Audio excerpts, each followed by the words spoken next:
Hello, everyone. This is your friendly agitator, Mr. Cawthon. Again, this is your friendly neighborhood agitator, Mr. Cliff Cawthon, and welcome to the Unmasked Agenda. I would love to be able to celebrate this week because, one, Kirsty Noem is out as DHS director. But unfortunately, she's been replaced by Mr. Fight Me Bro, Senator Mark Wayne Mullen, who is a notorious Trump collaborator and someone that's going to be far worse, a brainless drone of hate. So, before we go into his show, I would also like to celebrate, but because it's Emerald City Comic-Con week, but we are going to discuss tonight the underside of Emerald City Comic-Con, particularly the underbelly that has been made even dirtier by its parent company, Reedpop and Relics. That Reedpop and Relics have been found to be collaborators with ICE. They own the research website LexisNexis. Now, if you've ever had to look for scholarly article through school, or if you do anything with population data or historical data or just data collection, you probably have heard of LexisNexis. It's a major database for all sorts of demographic, population, and data and academic journals, things like that. And they contract with ICE. So ICE can utilize that data to carry out deportations and to plan its larger deportation and terrorizing strategy across this country. And they've been doing this going back to 2005. So this isn't new, but now that we see now that there's more awareness around the horrible, inhumane, and now just outright illegal and lawless deportation machine that is Immigration and Customs Enforcement under Department of Homeland Security, now this is coming to light. Reedpop also owns other comic book conventions around the country, such as New York Comic Con and San Diego Comic Con, and many other cons. As you know, huge comic book nerd. And this is sad, but you know what? Fandom, our fun should not be, and their profit should not be made on the suffering of other human beings. So we'll dive more into that. But I also wanted to, last but not least, before we bring in our guest, Elizabeth, raise some awareness around a disturbing incident that took place yesterday in Burien around 9 a.m. According to the group Super Familia King County, one of two major organizations that have been really holding it down and organizing people to oppose ICE. And I encourage folks to check out their weekly protests in front of the Department of Homeland Security office in Tukwila. So they were bringing awareness of an ICE kidnapping that happened yesterday at 9 a.m. of a Salvadorian immigrant who has been living here for ages, and the ICE rolled into his workplace and just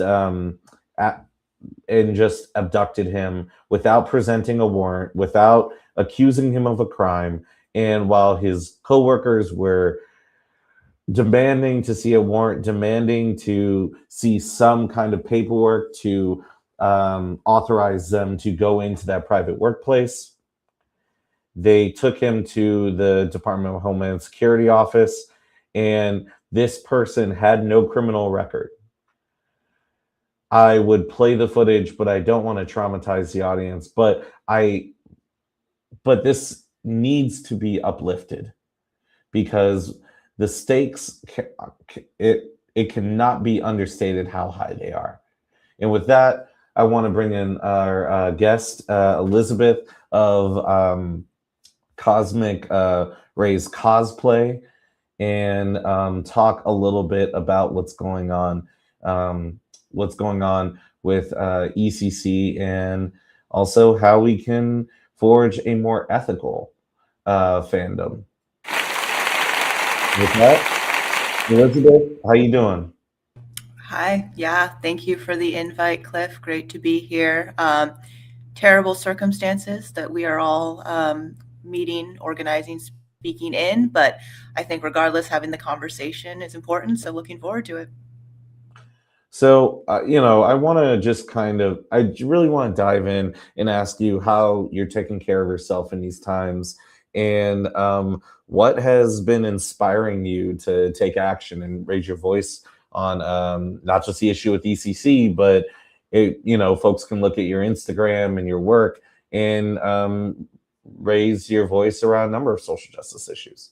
What motivates you? Yeah, I think for me, myself, is lived experience. Fundamentally, my identity is as queer person of color, someone who is raised. I'm a transracial and transnational Korean American adoptee. That's a whole identity in itself to unpack the adoption industry and the way that children of color are commoditized within that, et cetera. So I think fundamentally, this has always been for me like the idea. I understood my existence was political from day one. I was adopted into a white family, a very white community growing up, all that jazz. So I think, that's just a constant motivator of I've seen a lot of versions of the way this country, treats folks of color and, women of color, all of it. Right.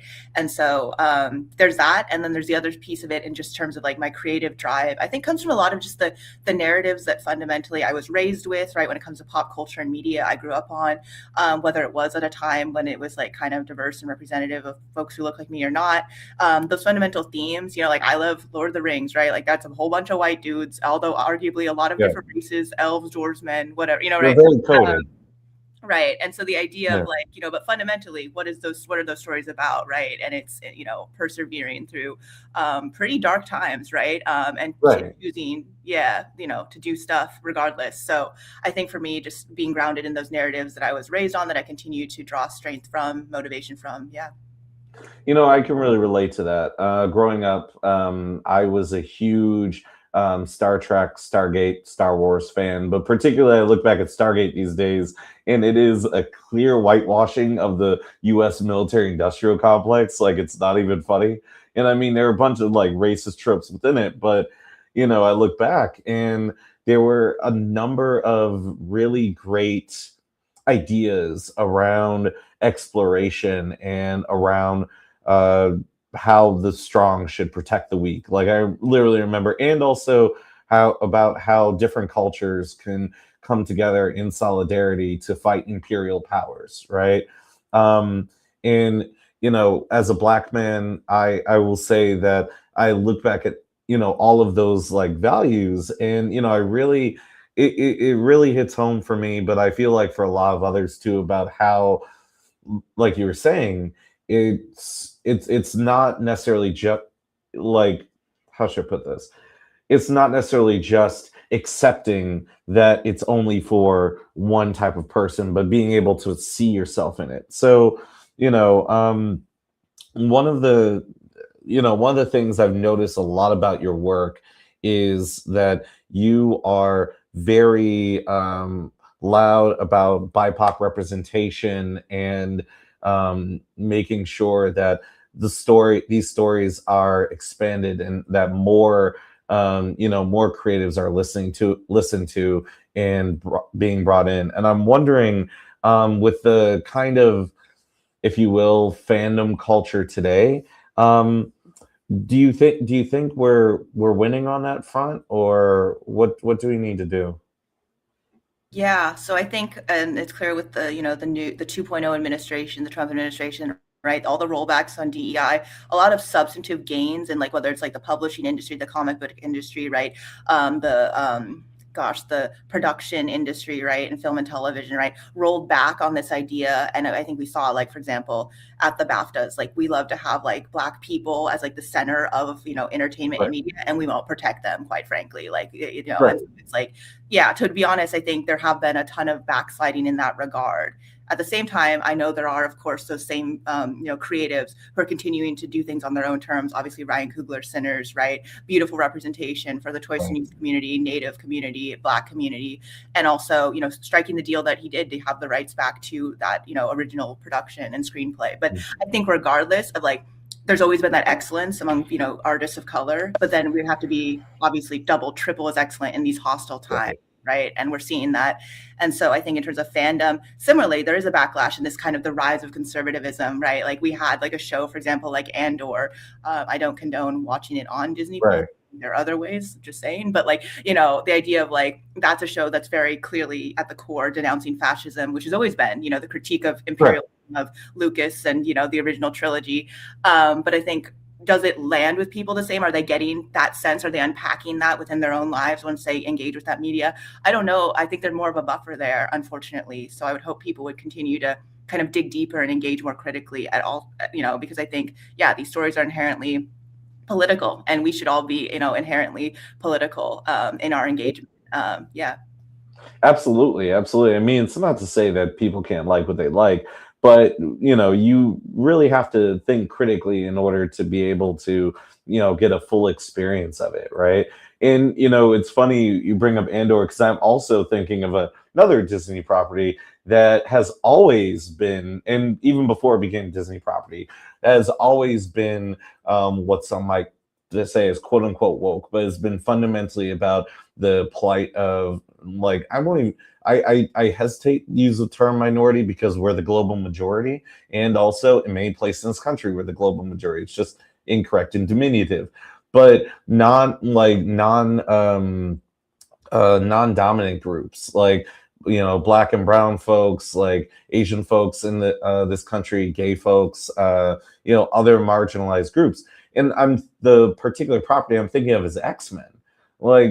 It's wild seeing all this online vitriol about, I don't want to see racial bending with, Professor X. And let's be clear, in the OG comics, it is true that there was a disconnect, and it's kind of mythologized that, Professor X and Magneto were, based on Martin Luther King and Malcolm X, because it actually wasn't necessarily the case in the very beginning in the first volume of the comics that came out in the 60s, but I digress.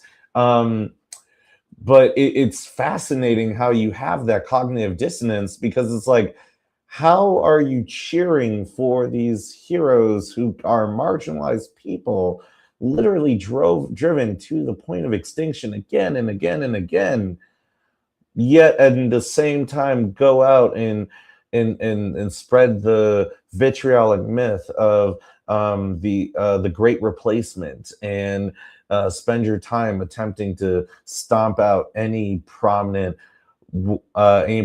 femme or LGBTQ or Black or brown BIPOC person, that's asserting themselves in the same cultural space. It's weird, isn't it? Oh yeah, super weird. Like I said, it's interesting. I remember the backlash around the live action Little Mermaid casting. It's you're more upset that there's a Black mermaid. I'm sorry, are mermaids real suddenly? I'm sure Black people are, in fact, but mermaids are not, or unicorns or any of these other things that apparently are so offensive to be cast as, people of color, Black people. So I'm to each their own outrage, but I think that's a pretty silly place if that's going to be where you spend your time and energy, quite frankly. Or better yet, we could be outraged by masked men being empowered by the government to literally snatch innocent people off the streets, because what a lot of those folks might not realize is there is actually a very real constitutional and legal case to be made that is a slippery slope to go from non-citizens to citizens getting snatched up. And they already have been snatched up by ICE. So jumping to the ICE of it all, why don't you tell us a little bit about your reaction to the news about ECC, how you found out, how you're inspired to make the petition and the action kit, and what the reception and the conversation's been like from your perspective? Yeah, so a bit of a timeline here in terms of me coming into this information. So understanding that this is a long-standing relationship. You mentioned the 2005 connection between the parent company RELX and like LexisNexis, which is their like data broker and informatics arm. Emerald City Comic Con, to my understanding, was particularly acquired by Reedpop, which is a company that's then, the exhibitions arm of RELX, et cetera, with that sibling company that is LexisNexis back in 2015, to my understanding. However, I think widely people did not have, or at least I didn't have the information of the ties and the ICE contracts until earlier this year. So, I think right on January 20th is when I saw a kind of a vague social media post saying like, hey, did you know that your favorite con, your, C2, E2, New York Comic Con, Emerald City, PAX, whatever, is tied to ICE. And I was like, whoa, I'm like, time to dive into this. And I was like, oh, this is actually very well documented.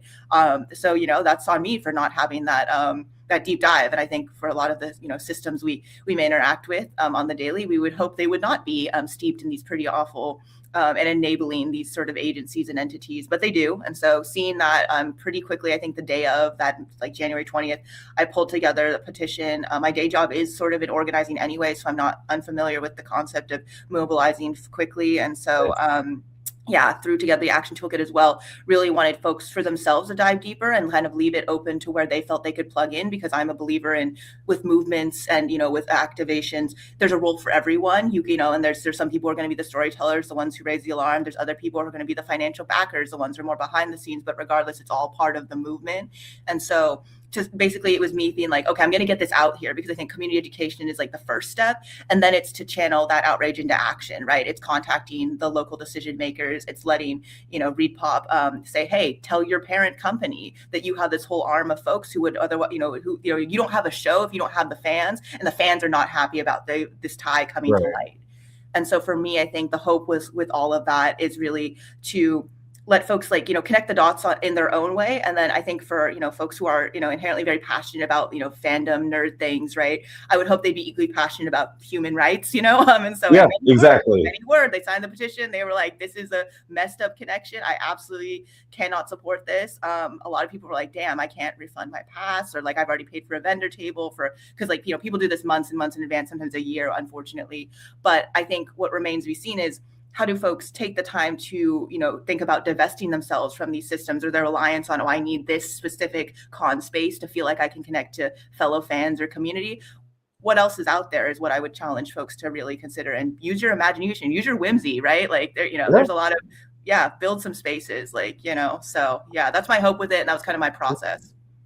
So I just want to follow up on that. So, you talk about and also I can definitely tell you come from community organizing, because you nail the beat about education, then to agitation, then to action. Sorry, I come from an organizing background, and I just love to hear it. Educate, agitate, organize. And on the education agitation part, have you encountered a lot of pushback from others in the kind of nerd fandom community when you brought this to them? I think it's easy. There's a lot of dismissive folks. I'll say I've had other things I've spoken on where it's been more like outright hostile. I've been called, the classic, the racial slurs, the death threats, the harm threats. But this was more of just like the dismissive of like, oh, well, there's some degrees of separation, and I love going to Comic-Con, so you're never going to get me to not consider not going, or to consider opposing a place that I find is like a really safe space, or a space I really value. And I'm like, all right, so you don't want to be personally inconvenienced for the sake of this, and like, that's fine. You can express that. Honestly, if you're going to comment that on a thing, that's actually just driving more algorithm traffic to me and this cause anyway. So like, sure, go for it. But I think it is interesting that was the overwhelming response of the folks who were not immediately like, I think the idea that we live in a politically polarized time is very evident, because you either have the folks who are like fully activated, like, let's go, and like others who are immediately like, well, this is too inconvenient for me, or it doesn't affect me in enough degrees directly in which I will, feel like it's my charge to take up. And I'm like, okay, well, that is a choice. And you've signaled to everyone in the community now that stands. And so quite frankly, I thank you for doing so with that transparency, because now we know. Yeah, right. It's reminds me of that old joke that if only villains in real life were to wear their emblems on their shirt, then we could just kind of cut to the chase. So in early February, because you and I actually found out about this at the exact same time. So let me be clear. I think no one really knew about these ties until this year because, like you said, they acquired ECC, New York State Comic Con, I think San Diego Comic Con as well, C2E2, the big cons around 2015, and really, this other side of their business is something that they don't advertise as much. But you can find it quite easily. But I digress. So in early February, right after you put out the petition, I remember I raised a little bit of hell about this on the Unmasked Agenda on our Instagram page. Also, in all fairness, some camaraderie, shout out to Stranger for their article today. Thank you for covering it, guys. They put out a statement basically saying like, hey, this is another, we don't give out participants information to ICE. We want ECC to be completely welcoming, and essentially completely avoiding talking about the other arm of their company that actually does give out data to ICE and works with ICE. And I'm wondering, what was your reaction to seeing that statement come out? And if you've heard any other chatter, or if anyone from Reedpop or Relics has tried to reach out to you. Yeah, so I saw the statement. I laughed, honestly. I might have laughed out loud, quite honestly. Like sometimes you just blow air through your nose kind of thing. But this one might have been an out loud laugh because I was like, okay, so you're addressing one specific facet of critique or potential backlash, Right. which is people who are attending the con were like, well, when I registered, did I inadvertently give you data that you were, directly selling to ICE? They say, hey, read our privacy policy, which I did down to each clause, the T of their claim is we do not sell it to ICE. However, that doesn't mean that they don't give it to their parent company. It's not housed by maybe servers in the parent company, that the parent company is at will to share freely for free to any of its other, subsidiaries. And also, I think it's also, to me, it's about the capital flow. So for example, I did not pay for a pass for Emerald City. I got it as a contributor. But for others who did pay for passes way back when, maybe they're like, well, where did my, I don't know, it's a lot of money. It's pretty expensive now. Where did my $100 go? Did it and it's it flows back up to a parent company that in theory, what is their board of directors doing? Are they reinvesting that into R&D for LexisNexis? We don't know, right? So I think it's an interesting thing that they had a pretty insufficient, narrow statement that was no, we hear you, and we hear you in this way of well, we're not selling your data directly. It's but you could be giving it for free, and you could also be using our money to reinvest in the very same technologies that are, abducting our neighbors. So I don't think that's sufficient, at least personally. Sorry, what was the second part of the question? Yeah. Oh yeah, no, for sure. And sorry about the compound questions. It's just this, this is a lot. And before we go to our break, just an FYI, you're absolutely right. I mean, in addition to this major ethical and safety and political issue, I mean, ECC has just gotten way too expensive. I mean, I'm looking at the tickets right now. Cosplay VIP, $278. Family VIP, $524. 4-day ticket for an individual, $184. Yo, you got that type of money? Yeah, I was looking at my producer. I'm like, in this economy, who's got that kind of money? Right. Okay, a Thursday ticket, 47. Friday, 79. So, I know you want to go, and I know you got a panel, and you're going to be doing the protests at ECC, or going to be doing stuff at ECC, which I'd love to hear more about. But also, hey, if you need money, I'm just saying, you might want to go out and pawn that or something, because a Saturday ticket, 89. Yo, this is pet rent money here. This is, oh my God. And who? Yeah. Anyway, this is astounding. So, okay, before we get to our break in a few minutes, just to really lock in and circle back. I'm wondering if, do you think at ECC they might try to I don't know, they might try to address it, or there's going to be other actions. Because again, I know you mentioned that people might talk about this on the floor or during panels. What do you think? Yeah, so to my understanding, there has not been any statement except for that one social media post, that was made, and officially from, any like Reedpop ECCC people. I do think also there was something where there was some data or some research done where people were like, hey, maybe their contract is up for renewal at the end of February. So like, the other week, and maybe that would be a chance for them to break off their ties. We got no update publicly about that. And then someone said that it actually then got reported that the contract renewal date is now scheduled for May. So I don't know if that's a result of like DHS continuing resolution stuff in Congress right now being stalled, and it's somehow put in negotiations back, whatever, right, on the timeline. But I do think it is telling that there hasn't been a concrete update in any way that they could make a very clear statement of like, we can guarantee, for example, that on site this con is safe from, ICE cooperation. And I know the city of Seattle has its own policies recognizing that, but it is interesting nonetheless. And like, who's to stop from, I don't know, plainclothes officers, right? All these safety concerns, right? And so all this to say, I think ultimately what I'm hoping for, what I'm doing with the programming that I had accepted, that got accepted, that gives me a, wow, damn, this is pretty valuable. Then this 4-day panelist pass shit. Okay. Could be worth something. But I think to the point of, doing things on site as much as possible, because not to assume that everyone is kind of chronically online, perhaps like myself, and maybe they, have not been seeing these updates as they're coming out, over social media and whatnot. And so instead really doing that, I can't potentially intergenerationally as well for the older audience that attends to be like, hey, like, this is about our community, right? And whether it's a safe, welcoming space or not. And so would love to have that conversation with you in person and spread the word. And like, I know I'm handing out like, whistles, I'm handing out information cards, like, I think we got to take care of us. And so to the extent that we can do that and still encourage, hey, I get this is a safe space for you. I want it to be a safe space for everybody, not just for our special interests and our things we love for fandom, but like also just for the safety of our immigrant, people of color, marginalized communities. Like, I think that's a pretty baseline hope, and norm for the space. So that's really what I'm hoping to do this weekend. Yeah.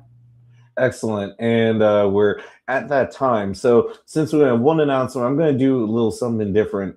Elizabeth, can you tell us just quickly where folks can catch your panel if they're at ECC, what time, all that info? Yeah, so, okay, I'm going to say this. If you do not already have passes, don't buy them because you're giving Reedpop money. Don't do that. Yep. Like, don't give them more capital. But if you already, happen to be attending tomorrow evening, Friday evening, that's March 6th, there is a panel that is under, Smash or Pass, the Bookish Baddies Way In. That was the original panel title that was pitched last year and got accepted. Pretty provocative title. So maybe that's why. It's a great title. Pretty marketable, but I think we will find that if you attend, and I encourage you to, that we will be talking about, things in the realm of books that are smash or pass, but I think they're going to take the form of perhaps a little bit unexpected. I personally think the sexiest thing that anyone can do is be anti-fascist. So that's kind of the theme, I would say, that we're carrying into that. Yeah. Hey, what can I say? Truth. And with that, you are listening to the Unmasked Agenda here on Rainier Avenue Radio. And also, if you have a little bit of money, donate to Rainier Avenue Radio on Venmo at Rainier Avenue Radio or online at rainieravenue.world/donate. And we will be right back with Elizabeth from Cosmic Reys Cosplay.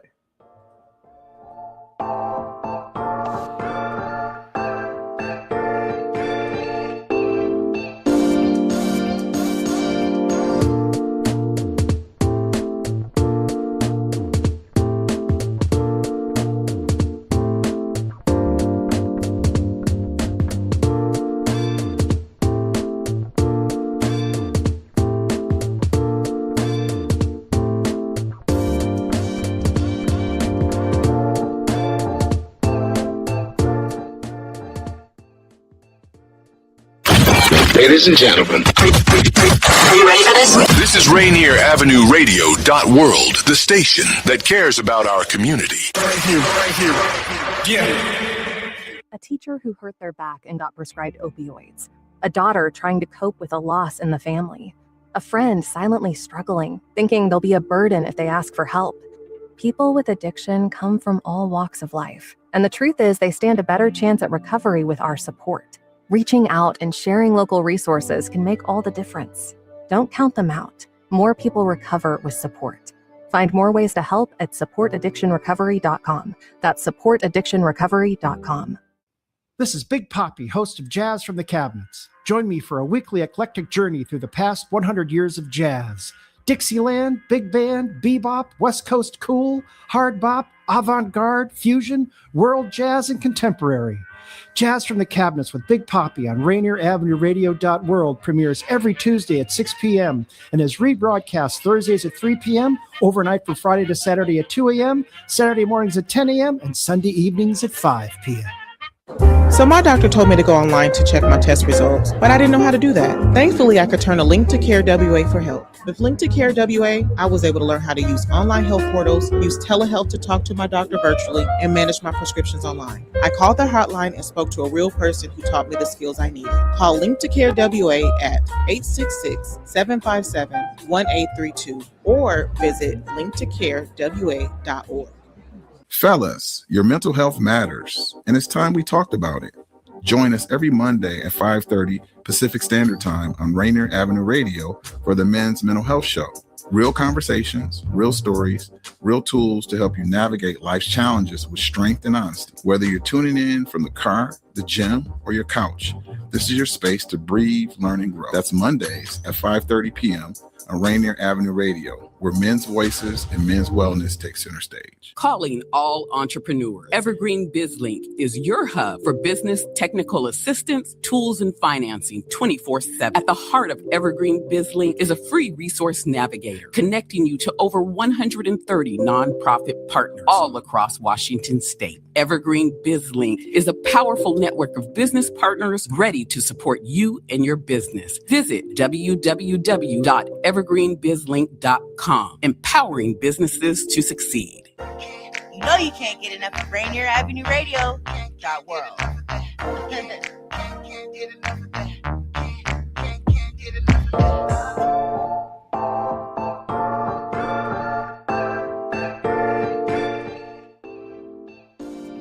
All right, folks, we are back. You are listening to the Unmasked Agenda here on Rainier Avenue Radio, and we are happy to be joined by Elizabeth from Cosmic Reys Cosplay. And yeah, so let's get a little deep for a second. So many of us on the left who take part in these media fandoms, these nerd fandoms, there's a little bit of an awkwardness about the corporate nature of it. Like, I'm a huge Marvel stan. I've collected comics since I could read. It goes back like that. And I do recognize that Marvel is not a subsidiary of Disney. I mean, let's be real. We saw Falcon and Winter Soldier, what sounded, at least on the surface, like, you know what I'm talking about, the speech at the end, right? Where it's like, do better. And, you just listen to it a second time and you think, wow, the corporation is really trying to toe a line, right? So how do you think we can engage with these nerd spaces and fandoms much more critically, but also to do it in an ethical way where we're being authentic to these values, actively authentic? Yeah. That's a great question. So I'm of the mind, that I wouldn't say there's no ethical consumption under capitalism. There's very little ethical consumption under capitalism inherently, but I think it does matter what we do to offset it and how we contribute to mutual aid, how we uplift indie creators and stories alongside these really big corporate, powerhouse studios like Marvel, which is Marvel is notorious. It whitewashes folks. I know, the Maximoff's supposed to be Romani. That's never brought up in this cinematic universe, and then just propaganda kind of in the glorification of government. But we enjoy these things nonetheless as humans engaged in art. So I do think there's a room for both, these both ands and these nuances of hey, let's be aware of this, and let's also be able to deconstruct when we are being fed this, and to see these trends of like, how are we framing, systems of authority, for example, and how does it speak to larger movements to try to potentially silence dissent, right? I know there was the, James Gunn's Superman, the Israel-Palestine, very clearly that you're right. And like that was taking a stance about something, right? Within that context of that narrative. Yeah. I think that if we can be clear about what we overwhelmingly support, and that can be a matter of box office sales, whether we're maybe watching something not on the official site where it's released, whatever it might be. But I think it's like, it does require that discernment. And I think we should all kind of have that hat on as we are in fact engaging with these things, and understanding there's so much awesome, honestly, art that exists, by folks who just don't have usually the financial privilege backing, right, and industry connections to make it. But there's so much within our local communities in terms of abundance for engaging with cool things, right? So yes, to like, is there a way to slowly kind of wean ourselves off of things like Marvel into like, finding other superhero stories that resonate? Because I'm sure they're out there, right? And how do we uplift that and make them more mainstream and major? But I also think, to the point of the way in which we can take some of the values and we can leave some of the we can condemn some of the corporate stuff, but we can condone the fact that, hey, these are maybe things that like are helping to raise our younger generations, and they are imparting, certain values that are important. And they can start a conversation too, because media is often the most accessible way to do that. So that would be my kind of like, there is no one way, one size fits all, but there is the importance of continually engaging in a recursive way and learning and unlearning, and maybe deciding, maybe I did watch Marvel up to a certain point, or maybe I did, but now I'm going to cancel my subscription or whatever. Right. And like, because if it reaches that point for you and that turning point, that's a like welcome, like I think that, wrong time to jump in. Oh, for sure. And, truth be told, I canceled my Disney Plus subscription for a minute. But I returned it when I turned it back on when I saw that they capitulated. However, one of the things, so you said this earlier, that everything's political. Like we, should look at everything critically, and everything's political.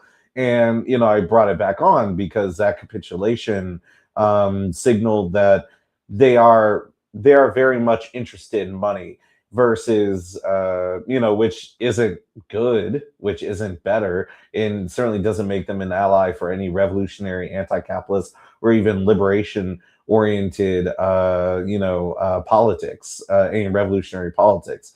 But it is very much, a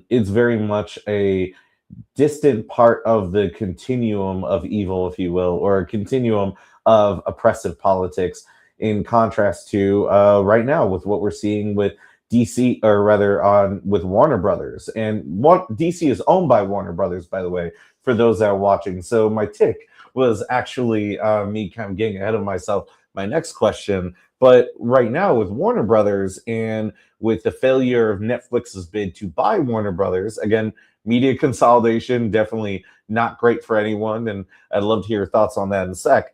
But just to kind of cap up what I was saying, David Ellison, the owner and leader of Skydance Media, said, and that owns Paramount, that is making the bid for Warner Brothers, and looks like might very well get it, is a Trump ally, and said, and I quote, that the DC and that content under Warner Brothers in the future will have a more MAGA-friendly perspective, or quote unquote balanced perspective towards MAGA. Because I also, you brought up Superman, and I, all I thought was, oh my God, if James Gunn decides to walk, that will be to their detriment, but also good on him, And actually, that does bring me to the next question, which focuses on DC as an example of the kind of whitewashing you brought up earlier in the interview. I'm sure you've heard about this hashtag started by Blurred Without Fear. Shout out to Blurred Without Fear on YouTube, another great content creator, one of the top content creators on the internet that covers comics, and particularly from a leftist person of color perspective.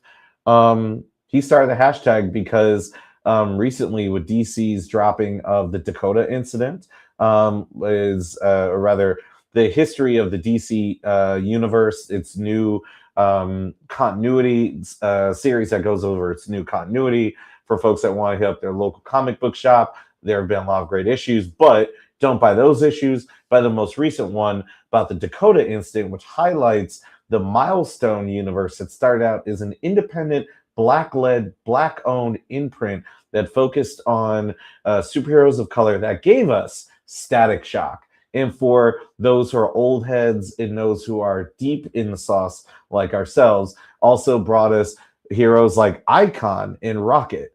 The best, I would argue, a better version of Superman than Superman. That's just me. Or Val-Zod, if I would say he's up there with Val-Zod from the alternate universe where Superman is basically Barack Obama, but I digress. Yeah, so what do you think of that hashtag? And do you think that DC is going to blink? Yeah, I would just +1 on it is so white. I think right now most of our major media publishing spaces are so white, too white, perhaps is the better. Yeah. But to the point of just like, yeah, we need more people of color telling the stories of people of color as well, because I think that's the other thing too with like the own voices movement of like who gets to write those stories. And I think there's an authenticity you can only have when you understand those cultural, experiential, backgrounds and nuances, and you have that within you as well, and your in your experiences. So that's just another point. But I think to the point of like whether this signals, that DC is going to see this as, again, because we're talking about, whether it's profitable for these large companies to invest in these narratives, essentially, in these creators and these artists, right? With the idea that, well, there's always the classic, like, it's not racism. We're always just wondering, is there a market for it, or whatever happens in those boardrooms, right? And I think fundamentally we know there is, like, we know, like, for example, I could say for myself in my community, like Asian Pacific Islanders, fastest growing racial ethnic group, US 7%, and growing. But are we to consider our narratives or our heroes are considered profitable yet? Right. I don't think so, based on how how many Asian Pacific heroes we see getting penned and published and getting their own arcs. And so I think it is a matter of like, yeah, money's going to talk, but also I think the idea is that like, and this is heartbreaking too, because I know like, yeah, Black History Month just happened. And I know so many Black content creators who said we were not getting invited to the same level of events and like the same kind of promotional like things. And it's like, yeah, like that's the reality, right? It's like the ecosystem of trying to build that kind of that capital and that kind of momentum is falling now. And I think it's a really terrible thing. It's also something that's very indicative of the times, right? And the way that corporate hesitancy, because they're afraid of federal backlash or not being MAGA friendly enough, I think was what the Paramount guy said. So it's like those kinds of things are influencing decisions, which is a damn shame, because I think we're losing really great, powerful stories as a result. And so I mean, it's their loss, and I know a lot of folks do indie publishing and other stuff, but like it still is a loss, right? Like for those folks who could have had that kind of that mainstream path to wide acclaim and visibility. And so I think it's deeply concerning. It's also not surprising, I guess, at the same time. Yeah.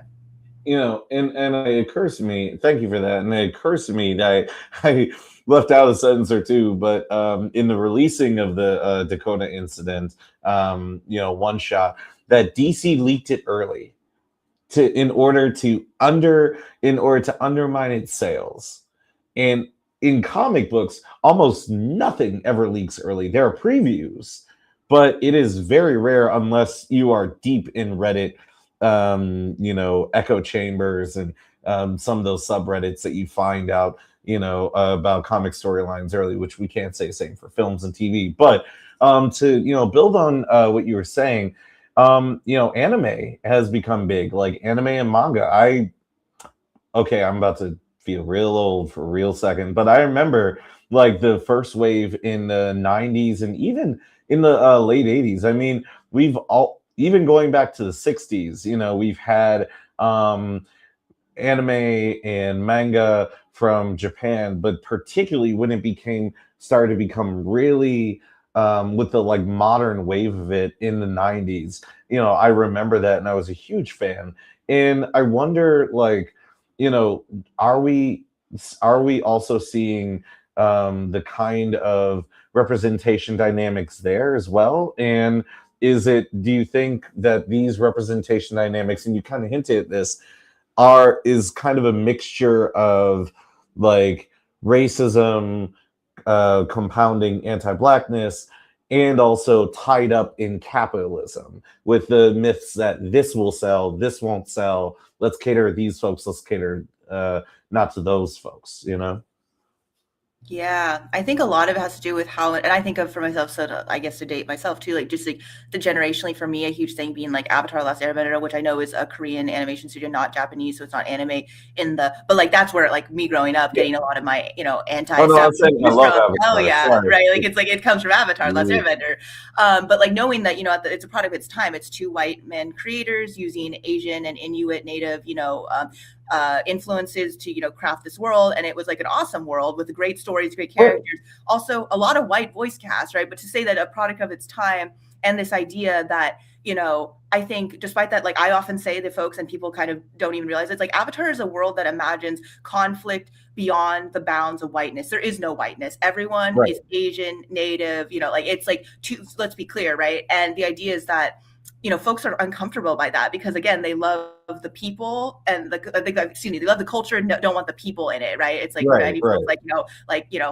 how Black K-pop is and how K-pop has co-opted so much of Black rap, hip hop, culture. It's like it's those things that people are not comfortable with, but as long as they can consume it with like, oh, I can see myself in Aang and Katara and Sokka, right? And then I remind them those are Asian and Native kids, like fighting against genocide and imperialism. They're like, oh, like we don't want to talk about that layer. And I'm like, that's like the number one, like that's the debate, that's the blueprint. I am afraid, you can't kind of ignore that. But I think that's always for me what seems like the line in which folks are willing to, and I think larger too studios, if they know it's marketable, to be able to like see like, oh, it has wide appeal and acclaim, like K-pop Demon Hunters, right? Like that's Korean, that's so Korean. Like as a Korean myself, like that's rooted in Korean shamanic spirituality, the Musak religion, and yet because K-pop is seen as such a globally marketable thing, that's been pushed toward being a whitewash thing as well, and like an easily consumable product of Asian culture and the soft wave Hallyu culture of Korea. It's so easy for folks to say, oh, that's the kind of thing we're going to greenlight because it's something that the masses can enjoy without thinking too critically about what's behind it and the people behind it, the immigrant people, the people of color. So that's always for me the litmus test of Exactly. And they're real stories, like emotions, not even just that, but the unfortunate realities of how their stories and quite frankly, how the conditions of much of the world, so many different countries, including in Korea, are a byproduct of the US foreign policy that underwrites our comfort, right? And also, something that you touched on, how those like the religious iconography, the culture, like those real stories, how they're whitewashed and watered down, it takes out the substance of them, like those narratives and those lessons. In fact, one of the things that I will say that I find really I find really encouraging from the folks like yourself and other like Black and brown content creators that I don't even like the word artists.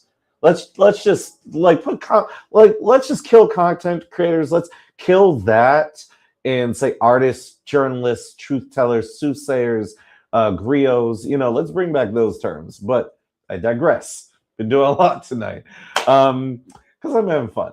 Anyway, but what I found is that y'all are bringing the real, what is authentic, and all the warts, all the funk that goes with that, instead of just saying, hey, let's dance around, create some, like some fast fashion, let's something flashy to make, those who are the most well-off in society, often, rich and white, feel good about themselves and, something that they can enjoy or and the masses enjoy without thinking about our material conditions and what is really right and what is wrong with the way we live. And, with that, I want to talk a little bit about I was gonna talk a little bit about what are your, books and movies that you're looking excited to this year, but I want to twist it a little bit and what books, movies, comics, TV shows, which one, are you excited for this year? And kind of give us the real critical reason. Like, how is it feeding feeding your intellect and your soul? Yeah, thank you for that. So, going to continue to hype up Avatar just because that's like the OG world for me. That's just, yeah, I mean, growing up, again, as I mentioned, I was a Korean adoptee. I did not have much Asian representation in my community. So like seeing that on Nickelodeon, I was like, that they look like me. How about that? Like no one else in this town does. So, I know that the Avatar Studios that has been formed, it plans to release. I think it's going now direct to streaming on Paramount instead of like theaters. I think I saw something about that with the adult like Avatar Aang and like movie, and they're at this time actually bringing in like Native and Asian voice cast, which is awesome to voice those adult versions. That's gonna be good.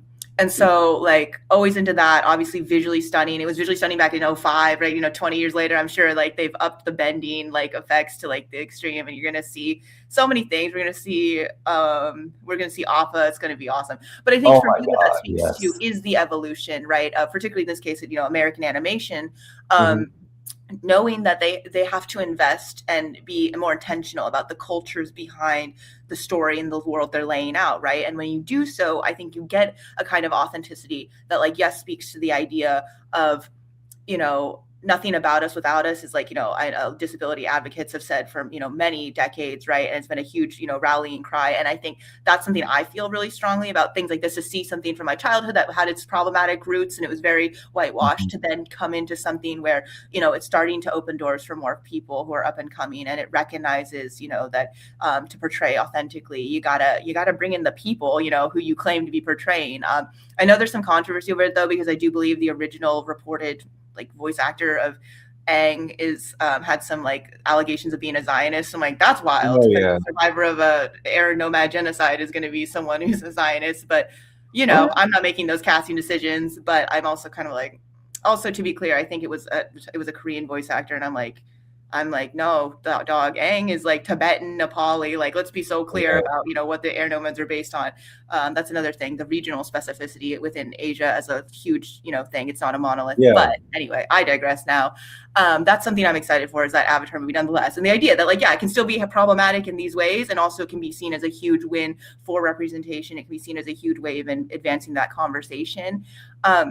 I also think I'm really looking forward to, I'll be honest, just like in terms of publishing on the book side, speaking to the bookish panel, tomorrow at Emerald City Comic-Con that I'll be on, is despite the fact that I think the publishing industry has tightened around, I'm just going to say it, white mediocrity and like, those narratives. I think I am very excited at the same time to see, despite that, there still continues to be a lot of authors of color who are putting out pretty unapologetic, awesome narratives.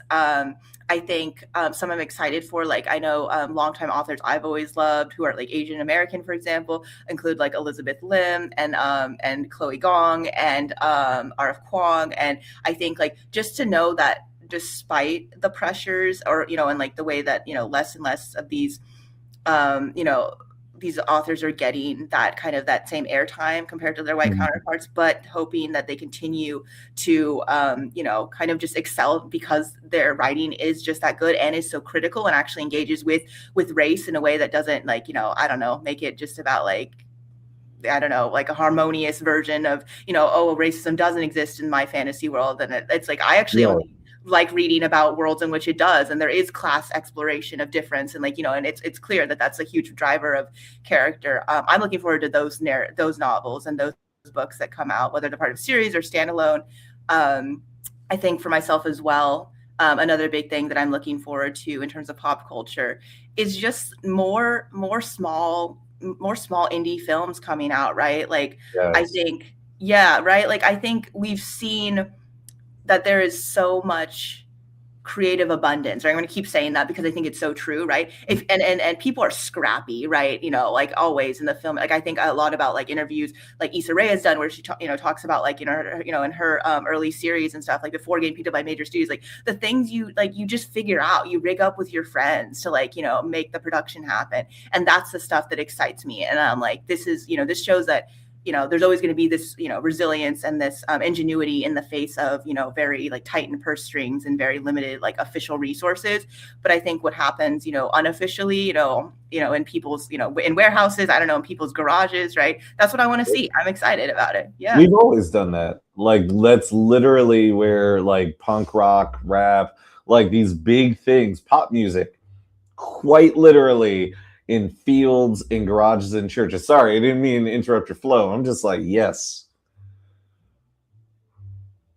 But yeah, those are the things I think. And I think too, for myself, a goal of mine is to connect more with local artists. So something I am doing at Emerald City this year is intentionally, like I always go around to like the artist alley booths and the writer's block booths, but more so to like really connect, like, like it's cool that you're an author who traveled, from cross country, but like just to know like who's in Seattle, who's like here, who's my neighbor, right? And how can I uplift you, right? Like, do you have a Kickstarter that you have going on? Are you someone who like does drawings for mutual aid? Like, awesome, let's connect further. Make sure I'm connected to you. Make sure I know where your pop-up galleries, your storefront is, right? Connecting recently with a lot of local photogs, who are people of color in Seattle, because I'm like, we need to find each other, because yes. I mean, honestly, it's kind of a white tech hell, right? Like, so I think we got, like, I'm just looking forward to that and seeing what we can create together potentially and collab on. Yeah.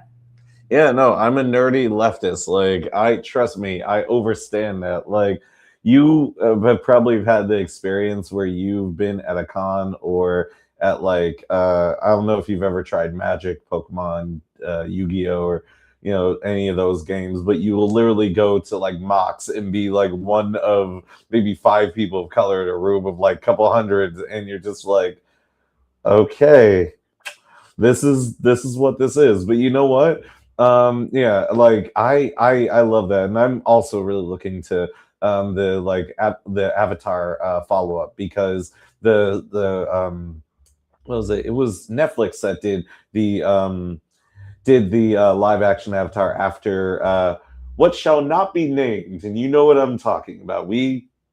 That never happened. That in Fanforstic never happened. That is a lie. That was a lie by Trump. That was a lie. But anyway, jokes aside, I'm also looking forward to it's just been announced today, a new book, and I'm excited for Bishop. Has always been one of my favorite Marvel characters. I hate to go back to one of the big two, because I also found this really great let's see, what was it? It's Ethiopian American artist and comic book writer that's putting out his own Kickstarter. The name eludes me for a second, but we're running a little bit out of time, so I just want to bring it back to what you're doing at Emerald City Comic Con. So just remind us, for those that might not have heard it first time, where can people find you? How can people interact with you?